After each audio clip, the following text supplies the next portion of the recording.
அதுக்கு தேவையான பொருட்கள் 1/2 டீஸ்பூன் உப்பு, 1 teaspoon east, 1/2 tablespoon sugar and 1 tablespoon oil. இது கூடவே 2 கப் மைதா நமக்கு தேவைப்படும். நாங்கள் இது எப்படி செய்யறதுன்னு பார்க்கலாம். நான் செய்யறதுக்கு நம்ம ஈஸ்ட்டை ஆக்டிவேட் பண்ணிக்கலாம். அதுக்கு 1/4 கப் வெதுவெதுப்பான தண்ணி எடுத்துருக்கோம். அதில் 1/2 டேபிள்ஸ்பூன் பவுடர் சுகர் போட்டுக்கலாம். நார்மல் சுகரும் போட்டுக்கலாம், பிரச்சனை இல்லை. இப்போ இது கூட 1 டீஸ்பூன் ஈஸ்ட்டு சேர்த்துக்கலாம். ஈஸ்ட் இல்லைன்னா நம்ம டைரெக்டாகவே மாவு பிசைய ஆரம்பிச்சுக்கலாம். இப்போ ஒரு பாத்திரத்தில் 2 கப் மைதா எடுத்துருக்கோம். இது கூட உப்பு சேர்த்துக்கலாம். நம்ம எடுத்து வச்சிருக்கிற ஆயிலை இது கூட சேர்த்துக்கலாம். இப்போ ஈஸ்ட் நல்லா ஆக்டிவேட் ஆயிடுச்சு. இப்போ இதை தண்ணியை மாவு கூட சேர்த்துக்கலாம்.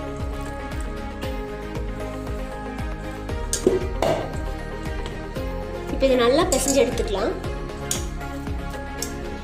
மாவை நல்லா பிசைஞ்சு எடுத்துட்டோம்.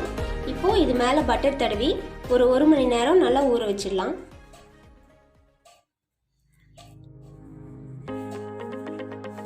இந்த மாதிரி ஒரு கிளாத் போட்டு வச்சிடலாம் நம்ம.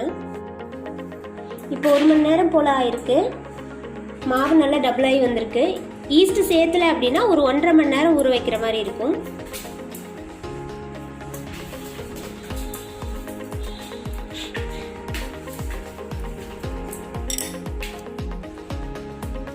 இதை மறுபடியும் ஒரு 2 நிமிஷம் பிசைஞ்சுக்கலாம்.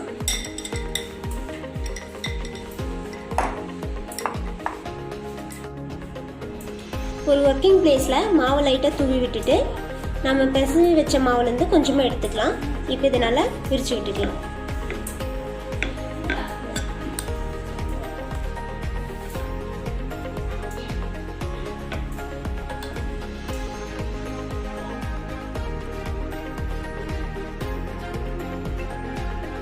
இது மாவு மேலே இந்த மாதிரி மல்லித்தலை வச்சுட்டு மேலே இப்படி ஒரு ப்ரெஸ் பண்ணி எடுத்தீங்கன்னா நல்லா வந்துடும்.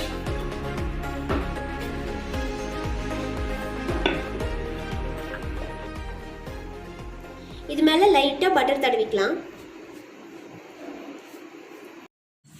இப்போ பட்டர் தடவி எடுத்து வச்சு நானை தோசைக்கல்லில் போட்டு 2 சைடும் டோஸ்ட் பண்ணி எடுத்துக்கலாம். நல்லா உப்பி வருது.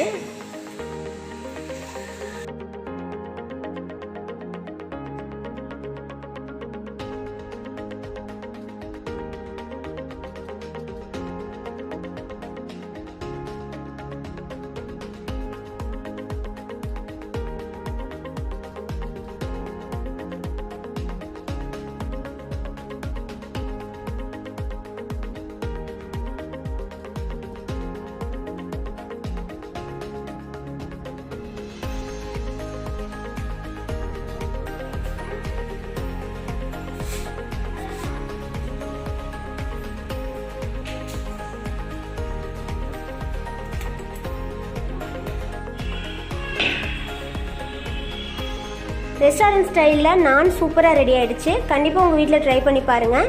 இந்த டிஷ் பிடிச்சிருந்தா லைக் பண்ணுங்கள், கமெண்ட் பண்ணுங்கள், மறக்காமல் நம்ம சேனலை சப்ஸ்கிரைப் பண்ணுங்கள். பக்கத்துலேயே பெல் ஐக்கான் இருக்கும், அதை கிளிக் பண்ணி ஆளுங்கிற ஆப்ஷனை செலக்ட் பண்ணிக்கோங்க. தேங்க்ஸ் ஃபார் வாட்சிங். நாளைக்கு இன்னொரு வீடியோவில் பார்க்கலாம்.